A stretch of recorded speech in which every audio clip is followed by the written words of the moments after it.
Welcome, everyone.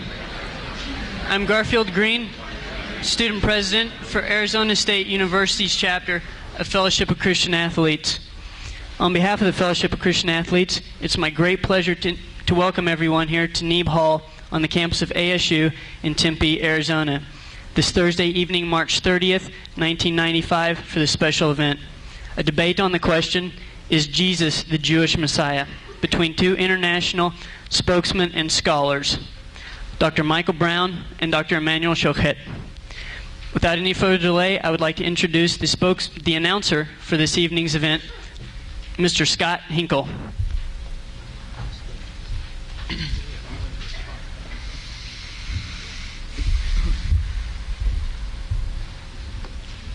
Good evening and shalom. Tonight's debate will focus on the two related questions: is Jesus the Jewish Messiah, and can a Jew believe in the New Testament and still remain true to historic Judaism? Arguing the affirmative position will be Dr. Michael L. Brown.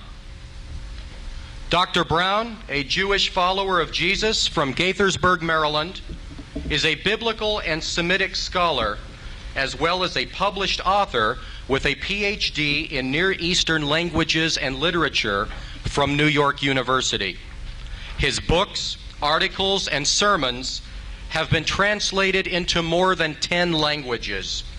He has spoken throughout the world, taking a message of repentance and revival to Israel, the church, and the nations. Dr. Brown has debated biblical questions with rabbis on the radio, on television, and on many college campuses. Arguing the negative position will be Dr. J. Emmanuel Shochet. Dr. Shochet is an authority on Jewish philosophy and mysticism, who has authored more than 20 books as well as numerous articles. Many of his writings have been translated into Hebrew, French, Italian, and Portuguese. A renowned worldwide lecturer on Jewish thought, ethics, and social issues, Dr. Shochet is the rabbi of Kielcer Congregation and professor of philosophy at Humber College in Toronto, Canada. He is widely recognized as one of the foremost spokesmen for Orthodox Judaism. And now to introduce our panel. First, the moderator of this evening's debate will be Mr. James White. Mr. White is the director of Alpha and Omega Ministries. He holds a bachelor's degree in Bible and a minor in Biblical Greek from Grand Canyon University, where he graduated summa cum laude and was a Ray Mabin Scholar. He also holds a master's degree in theology from Fuller Theological Seminary in Pasadena, California. He is an ordained Baptist minister and has served as adjunct professor teaching church history at Grand Canyon University. He is the author of 7 books on such topics as theology, apologetics, and the text and translation of the Bible. Mr. White is an experienced debater, having argued a variety of biblical topics in debates throughout the United States. The other 3 members of our distinguished panel are Jennifer P. Norrie, Randy Nussbaum, and Michael Simonson. Ms. Norrie graduated magna cum laude from the Arizona State University College of Law, where she was a member of Law Review. In addition to her wide experience in litigation, she has lectured on technology exchange and intellectual property issues at the Beijing Institute of Foreign Trade in Beijing, China, and also served as a faculty member for the National Institute of Trial Advocacy. Ms. Norrie has formed her own law firm in Scottsdale, Arizona, where she currently practices. Mr. Nussbaum received his Bachelor of Arts degree cum laude and his law degree from Arizona State University. He is a member of the State Bar of Arizona and the Scottsdale and Maricopa County Bar Associations, for whom he is a frequent author and lecturer. He is a graduate of the Scottsdale Leadership Training Program and an active participant in the Scottsdale Chamber of Commerce, and has extensive experience in both coaching and judging high school mock trial competitions. Mr. Nussbaum's professional affiliations include responsibility for overseeing all continuing education programs sponsored by the ASU Law School Alumni Association, for which he is vice president. Mr. Simonson is a graduate of the Washington University School of Law in St. Louis, Missouri. He currently serves as Judge Pro Tem in Maricopa County Superior Court, Phoenix City Court, and Mesa City Court. I will now turn over these proceedings to our moderator, Mr. James White. This evening we are privileged to have two very competent scholars before us who are prepared to give us the best their position has to offer. They have agreed to engage in a truly scholarly debate, one that seeks to concentrate on the substance of the issue alone. Many debates in our modern culture are marked by what I call cheap debating tricks. One or both sides attempt to win the audience's approval by means of humor, one-upmanship, glitzy presentation, or other emotional and subjective performances. Rather than focusing upon the issues and engaging in logical and sound argumentation, such spectacles use all sorts of improper means to sway the audience. One need only observe so-called political debates to observe how rarely the real canons and rules of proper scholarly debate are followed. This evening we have two scholars who are making mutually exclusive claims.